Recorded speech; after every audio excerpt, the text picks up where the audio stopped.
Welcome to the show. I want to remind each of you to like and subscribe on YouTube. It's youtube.com/ Film Talk Radio. Today we're spending the entire hour with a very special guest, Dezbaa. Hey, how are you? Great. Thank you for having me. It's a beautiful morning in northern New Mexico. So I've known you for quite a while, but I noticed this article in the New Mexican recently, and ever since I read it, I've been wanting to have you on the show. So it was kind of lucky I ran into you at Joseph's the other night, and we were able to set this up. hmm And so it's largely about the article Dark Winds. Helen at City remains quiet with a harsh stare. How? She asks Leaphorn. She's dressed in a blue, a hue that stands out against New Mexico's desert landscape. Did you catch who did it?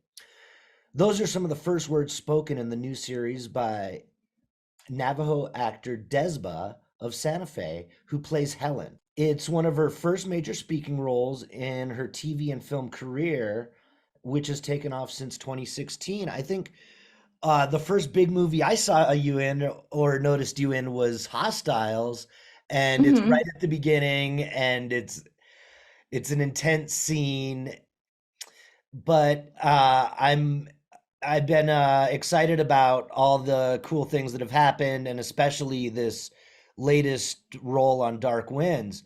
Was that a thrill to get the part, and was the show a fun experience? Oh, totally. I was really super stoked to be able to get the role. I actually ran into Zahn and Santa Fe when I found out about it. I was I'm so like hesitant to like be joyful about certain things. I know some people get like in front, like putting the horse in front of the cart, and like, oh well, I got this, and this, I got this far.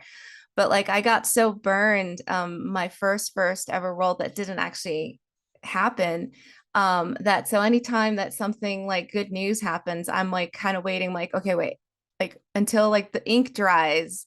I don't try to get too excited. My agent called me and she had some more information, and she was, starting to get the ball rolling. And, this is a bigger role. This is the biggest role that I had ever um, got. And so it was pretty super exciting. I was super stoked, and a TV series at that. Just, also too that as much as I love all of the wonderful indigenous actors, for me being from New Mexico, having been born in Santa Fe, it was just a huge like monumental success for the area. That I was, up there playing with, Jessica Matten and Zahn and Kiowa, these legendary people in their own right with all the hard work that they've done over the years. And then here's me, the northern New Mexico wild card I felt. So I was really happy. And did you become even closer with Zahn throughout shooting the? This is Zahn McClarnon. Yeah. Did you and he become even more close throughout making the series together? Sort of. I mean, like I got to see him more often than I had ever before, because like I think the first time I saw him was at Mid Thunder Casting when it was still at Garson Studios back in the day. And I mean, he was on Longmire, so that's where the set was, or part of the set. And so I was on my way to an audition and I had heard about him. I actually hadn't seen him on Longmire, but I was just like, I knew who he was. And I just asked him for a photo, and that was like the initial um, uh, interaction with him. And he was just so nice. And my God, this guy is like really cool. And he's like super nice. And then I ended up getting a role on Scalped, which didn't get picked up. It was a pilot, which was exec produced by Sterling Harjo also. Um, and and I had lunch with him. So I don't think he like remembered me at all. Yeah, and he's a soft-spoken guy, but once you get him going, geez, he I think what you described, does he even remember me or know who he is? I I heard somebody kind of saying the same thing the other day. I think that's something about his personality where it's hard to kind of gauge him or engage him. He's a Scorpio through and through. So another thing I wanted to tell you was, seeing you and Ryan Begay playing husband and wife was fantastic. But it also made me feel really old. I'm like, wait, they're cast as grown-ups in this series. What are you trying to do to us? Was that, I mean, normally the stuff I've seen you and you play someone much younger, was that a shift or was that new? It's kind of, sort of, it's funny in this business, like you hit like 20 years old and all of a sudden you get, grandmother one auditions. So that's just the way it goes. It's funny. One of the first little short films that I did, it was a local one. It had to deal with uh, highlighting that sex trafficking does take place, within our own communities, and it can. A lot of times we're just not very aware of it. So it's kind of like a little bit of a PSA. And that one definitely was like, preferred to have younger women. But the director saw me, and this was like on the very, very, very beginning of my career. And he saw me and he's like, well, how old are you? And I was like, well, I still get carded at the casino. So I mean, like, what does that matter? If I appear young, then like, I think I should be fine. And then so finally he's like, no, really, he's like, I really want to have younger women in this. He says, but I'm willing to give you an audition. I said, okay, well, I said, I'm this. Um, and then he's like, well, you are much older than I would have. He's like, but I'll give you a try. So I said, okay. And I went in and I did the audition. He's like, I wish I had cast, like speaking roles before, I had met you before I cast like all the speaking roles. He says, it's not a speaking role. He says, but you are really good. And it turned out that ended up having a speaking role. One of the girls wasn't able to show up who had the speaking role, and it worked out, I guess, in my favor. Um, and so yeah, there was that.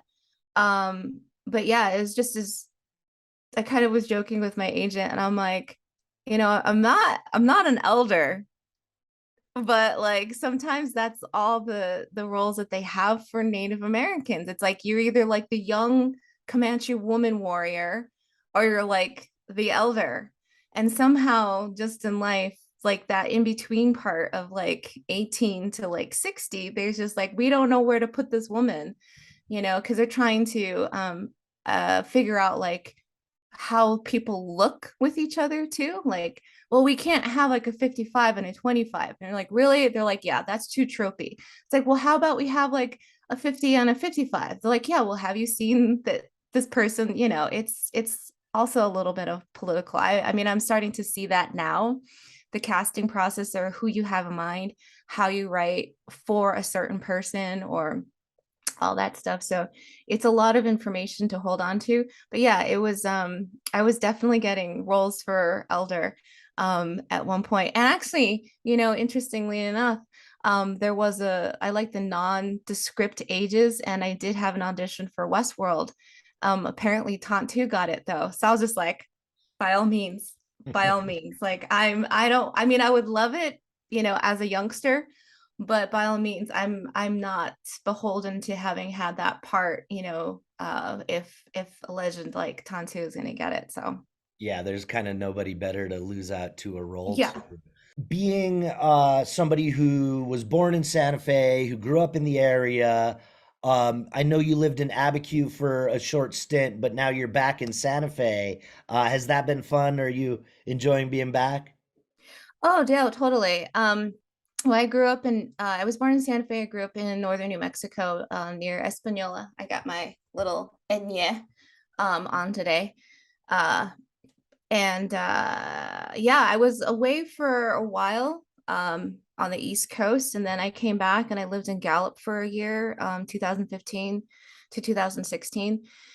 And then I ended up getting a divorce and I stayed with my folks for a bit. And that's around the same time that I started doing auditions. And so, like, going to Albuquerque for like one-liner auditions was, that was a challenge for me. I know people in LA probably have it even harder, or I had it even harder before we had the self-tape auditions. But yeah, I would be like racing in my 2001 Honda Civic Coupe down the highway, and going to Albuquerque, fighting the traffic there, trying to, memorize, make sure that I had the lines memorized while I was driving, and I would get there and I'd be like, oh my God, oh my God. Like, and, there's a bunch of other people in there and they're all very calm and sitting there, just, rehearsing, whatever. And it would just be nerve wracking. So I would just channel that like anxiety into the audition. And it helped actually, because one time I managed to be able to land a one-liner role on Better Call Saul. So that worked out for me in my favor. So you're doing a lot of these roles at the time, similar to a spot on Better Call Saul.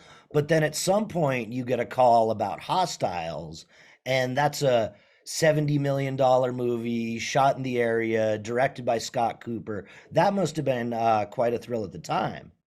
Oh, totally. I actually remember because it was 3 days, I think, pretty sure it was 3 days. And they, wanted to know if I could ride a horse. They made sure I had some horse lessons. I was comfortable on the horse. They ended up axing the horse. Well, not actually literally axing the horse, but the scene. Um, and I was working with Scott Cooper. I remember that I was in the theater the year before watching Black Mass with Johnny Depp and Rory Cochrane. And I was just thinking, man, I know I can do this. And this is before I had ever met anybody here in New Mexico, did any kind of background work, anything. But I'm like, I know I can do this. Like I felt like I was kind of called to do that. But and I tried to do some background stuff in Massachusetts, but it's hard. They also need a car there too, because some of the stuff was like off on location in places where you needed a car. And so I never actually really got to do that, but I knew that I just really loved the kind of work that Scott Cooper had done. And so when Angelique left me a voicemail that she wanted me to meet Scott Cooper for a role, that he was going to be starting to film a movie here. I was just like, what?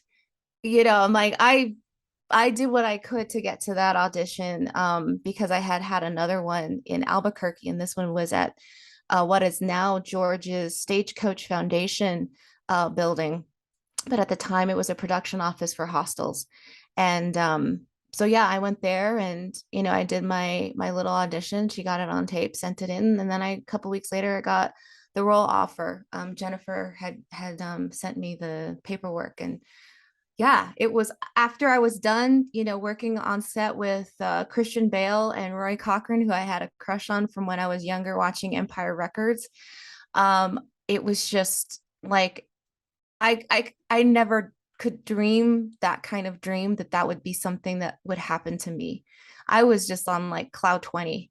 And so I just told myself, I'm really super grateful for this. If this is the only thing that I ever do in my entire life having to do with movies, I'm happy. It's funny because this was really actually the first time I'd ever been in a real movie production, like ever. So I've never taken any acting classes. I mean, I have a couple of times, a few classes with Mara Studi.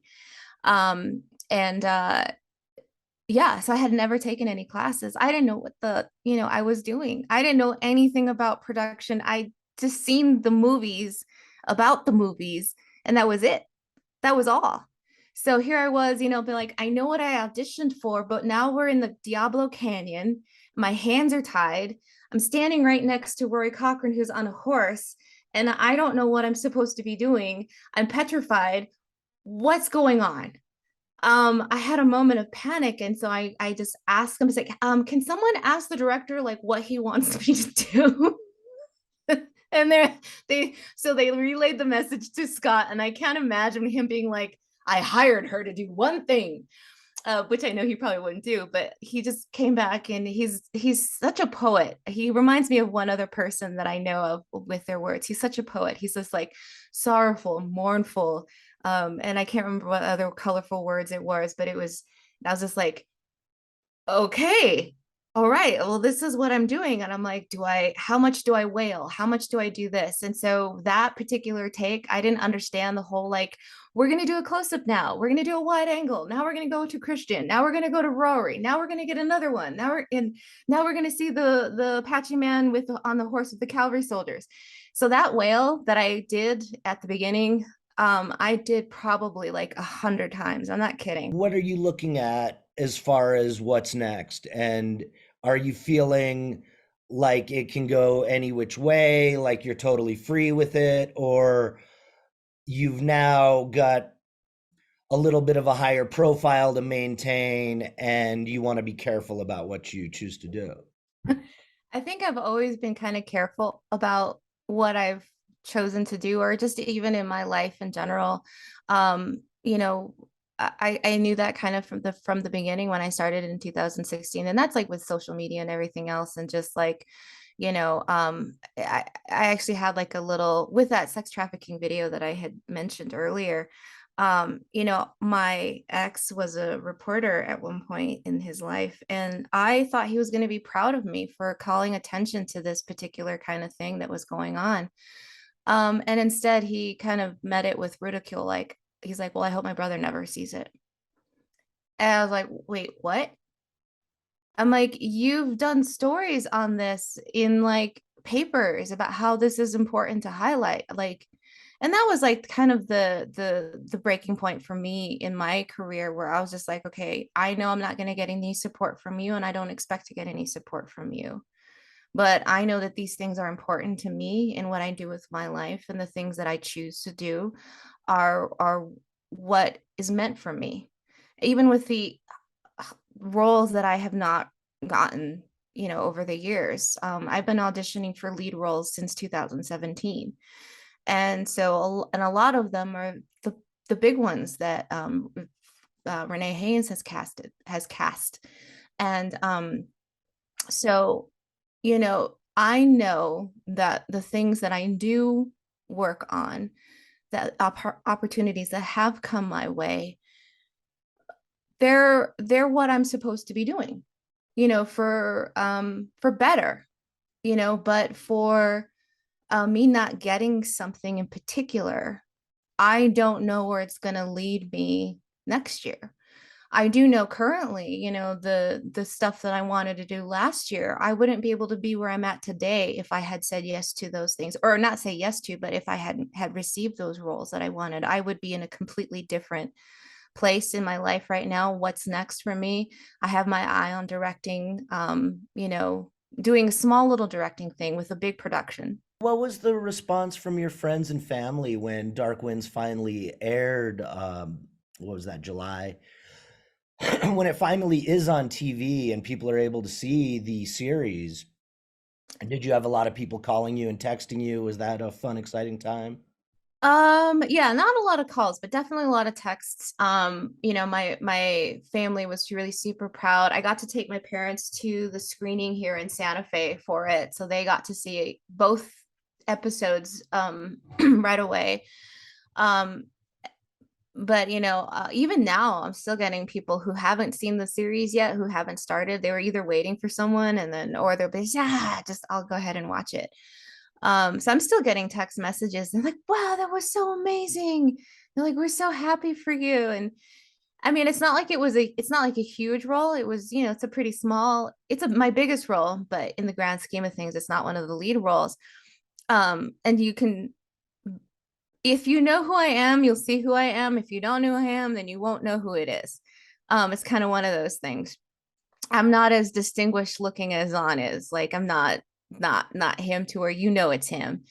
So I think that is an interesting thing that you're offered this role of a lifetime and you still are conflicted in a way because now it's come to the light that people should tell the stories of their culture and the people should come from that culture. So do you want to talk a little bit about that? I mean, I know Hillerman's legacy is big, but there's not really been a Navajo author to get that same kind of recognition.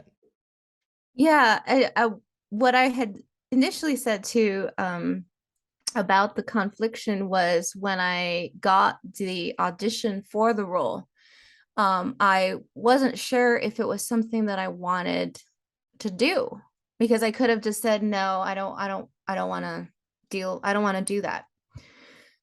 But that was where the conflict was. But it ended then and there, with the fact that, I knew my own family stories about Tony Hillerman's work, and I knew of their rumored contribution to his work. Um, but I just also knew that my own journey, like I had spoke about earlier, was my own personal journey. For me, getting the role and getting to this point where I then now get to close that circle, so to speak, with the involvement of my family, whether or not that, is true. I mean, you look at my uncle, and I even showed it to George, R. Martin. I've showed it to everybody. The little what do you call it, the thing that they hand out at the memorials or the funerals, the little card that has all the history of the person. And my great uncle Johnny Largo has all of the same stuff that Joe Leaporn has. It's just master of criminal science. He went to Quantico. He was a captain. He was, in the police force. And he was a medicine man. And my grandfather, the same thing too. They were policemen. They were medicine men. They used their Navajo culture to be able to find criminals or to find missing persons. That's in part why they went into the military. I mean, into the police force, was to be able to help others, to be of service to others, to be able to marry the Western idea of police, and then also in with Navajo culture of using, I guess, psychic powers. I don't know how else to describe it, to be able to see what's going on and to be able to use both of those gifts. You've managed to be at the right place in the right time on several occasions. How does your spirituality play into you being in the right place at the right time? Because I think I allow myself to realize that I am in the right place at the right time all the time. I think sometimes there's this like longing to be somewhere else, or this the longing to do something else, or to be someone else. And once we let go of those ideas that we're not where we're supposed to be, that we're not where we're meant to be, that we're not who we're supposed to be, when we realize and just really understand that right here, right now, what we're doing is exactly what it's supposed to be, there's a freedom in that. There's a certain amount of agency that, well, then you can also change it too. Yeah, I'm sure we're going to see plenty more from you, and it's been nice to see you start out so recently and then really get some start cooking with gas over the past few years. Everybody, this was Dezbaa, an actress from Dark Winds and also Hostiles. And thank you so much. You can support the show at santafefilminstitute.org, and you can like and subscribe at youtube.com/filmtalkradio. New shows air each week on KTRC.